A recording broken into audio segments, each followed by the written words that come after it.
नमस्कार दोस्तों, आज यूपी की टॉप 50 बड़ी खबरें लेकर हाजिर हैं। आपके जिले की हर खबर सबसे पहले पाने के लिए कमेंट करके बताएं आप यह वीडियो किस जिले से देख रहे हैं। दिल्ली पहुंचे उत्तर प्रदेश के मुख्यमंत्री योगी आदित्यनाथ ने प्रधानमंत्री नरेंद्र मोदी से मुलाकात की। राजनीतिक और संगठनात्मक मुद्दों पर चर्चा हुई। योगी भाजपा के कार्यकारी अध्यक्ष नितिन से भी मिलने वाले हैं। बैठक को आगामी रणनीति, विकास कार्यों और चुनावी तैयारियों से जोड़कर देखा जा रहा है। माना है इस महीने से बिजली की दरों में बढ़ोतरी से लाखों उपभोक्ताओं को झटका लगा है। नियामक आदेश के बाद प्रति यूनिट कीमत बढ़ेगी। घरेलू और व्यावसायिक दोनों श्रेणियां 2023 तक प्रभावित होंगी। बढ़ी लागत का असर मासिक बिलों पर पड़ेगा, जिससे आम लोगों का बजट दबाव में आएगा। आने वाले दिनों में वृंदावन में राष्ट्रीय स्वयंसेवक संघ की महत्वपूर्ण बैठक आयोजित हुई। संगठन के 100 वर्ष पूरे होने पर देश भर में विशेष कार्यक्रमों की रूपरेखा बनी। संघ प्रमुख से मुलाकात के लिए मुख्यमंत्री योगी आदित्यनाथ के आने की संभावना जताई जा रही है, जिससे राजनीतिक हलचल बढ़ सकती है। आने वाले दिनों स्कूलों की छुट्टी को लेकर नया आदेश जारी किया गया है। कक्षा 12वीं तक के सभी विद्यालय अस्थायी रूप से बंद रहेंगे। प्रशासन ने अभिभावकों और छात्रों को जानकारी दी। परिस्थितियों की समीक्षा के बाद दोबारा खुलने की तारीख घोषित की जाएगी। शीघ्र आधिकारिक सूचना वेबसाइट पर उपलब्ध होगी। जल्द हरिद्वार में रची गई साजिश के तहत बिजनौर में युवक की हत्या कर दी गई। जांच में खुलासा हुआ कि राहुल को अपने बड़े भाई की कुछ बातें पसंद नहीं थी। इसी कारण दोनों के बीच लंबे समय से विवाद चल रहा था, जो धीरे धीरे रंजिश में बदला और अंत में हत्या का कारण बना। भाजपा नेता संगीत सोम को बांग्लादेश से जान से मारने की धमकी मिली है। इस संबंध में सरधना थाने में FIR दर्ज कराई गई है। संगीत सोम ने कहा कि वह सनातन धर्म के हक में बोलते रहेंगे। पुलिस साइबर माध्यम से धमकी भेजने वाले की तलाश कर रही है।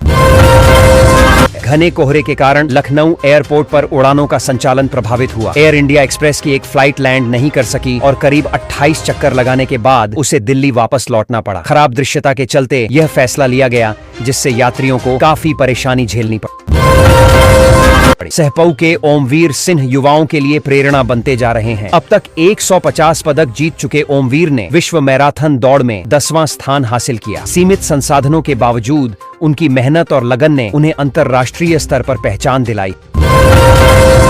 सरकारी जमीन पर निर्माण को लेकर हुए विवाद में ग्राम प्रधान को पुलिस ने हिरासत में लिया। कार्रवाई से नाराज ग्रामीणों ने सड़क पर उतरकर करीब 2 घंटे तक चक्का जाम किया। अधिकारियों के समझाने और जांच का आश्वासन देने के बाद जाम हटाया गया और स्थिति सामान्य हुई। एक यात्री के पास कारतूस मिलने से सुरक्षा एजेंसियों में हड़कंप मच गया। कारतूस जब्त कर पूछताछ की जा रही है। वहीं कफ सिरप तस्करी मामले में एजेंसी के प्रोपराइटर को गिरफ्तार किया गया है। पुलिस पूरे नेटवर्क की जांच में जुटी हुई है।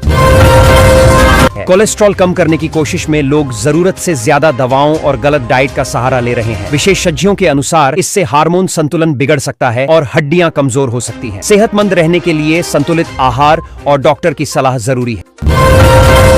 काशी में कड़ाके की ठंड और ठिठुरन से जनजीवन प्रभावित हो गया है। सुबह शाम घना कोहरा छाया रहने से दृश्यता बेहद कम हो रही है। मौसम विभाग ने अगले 3 दिनों तक घने कोहरे का अलर्ट जारी किया है। लोगों को सतर्क रहने और अनावश्यक यात्रा से बचने की सलाह दी गई।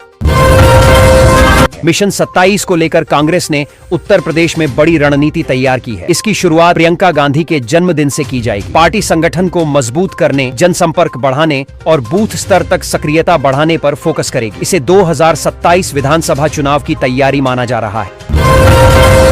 पश्चिम बंगाल की मुख्यमंत्री ममता बनर्जी को जन्मदिन की बधाई देकर अखिलेश यादव ने सियासी संकेत दिया है। इसे विपक्षी एकता से जोड़कर देखा जा रहा है। माना जा रहा है कि इस संदेश के जरिए भाजपा पर निशाना साधते हुए क्षेत्रीय दलों की एकजुटता को मजबूती देने की कोशिश हुई।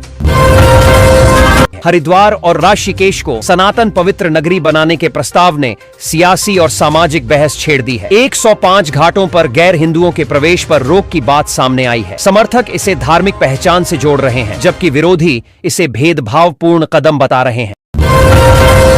यूपी के नोएडा और गाजियाबाद को जोड़ने वाले एक नए एक्सप्रेसवे का रास्ता साफ हो गया है। यह एक्सप्रेसवे पड़ोसी राज्य तक कनेक्टिविटी बढ़ाएगा। इससे ट्रैफिक दबाव कम होगा, औद्योगिक विकास को गति मिलेगी और यात्रियों को तेज व सुरक्षित आवागमन की सुविधा मिलेगी। कभी दूसरों के खेतों में मजदूरी करने वाला युवक आज सफल किसान बन चुका है। आधुनिक तकनीक और मेहनत के बल पर उसने खेती को मुनाफे का साधन बनाया। अब उसका सालाना टर्नओवर करीब 70 लाख रुपए है। वह युवाओं को खेती अपनाने के लिए प्रेरित कर रहा है।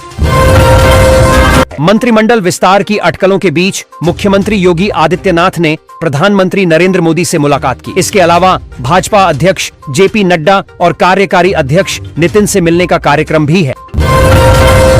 टोल प्लाजा पर कर्मियों की दबंगई का मामला सामने आया है। पुलिस की मौजूदगी में ही महिला श्रद्धालु के साथ बदसलूकी की गई और कार का शीशा तोड़ दिया गया। घटना का वीडियो वायरल होने के बाद कार्रवाई की मांग तेज हो गई है और प्रशासन पर सवाल उठ रहे हैं। सगे भाइयों के बीच पुरानी रंजिश ने हिंसक रूप ले लिया। बीच सड़क पर दोनों पक्षों में ईंट पत्थर चले, जिससे अफरा तफरी मच गई। घायलों को अस्पताल ले जाया गया, लेकिन वहां भी संघर्ष नहीं थमा। पुलिस ने मौके पर पहुंचकर हालात काबू में किए और मामले की जांच शुरू की।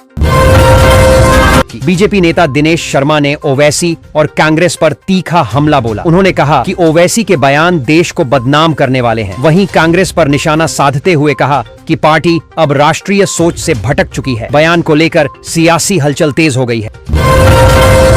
बरेली बार एसोसिएशन चुनाव में आज 80 प्रत्याशियों की किस्मत का फैसला होगा। कुल 2736 मतदाता मतदान के जरिए अध्यक्ष और अन्य पदों के लिए प्रतिनिधि चुनेंगे। मुकाबला बेहद कांटे का माना जा रहा है। सुरक्षा के कड़े इंतजाम किए गए हैं और मतगणना पर सबकी नजर है।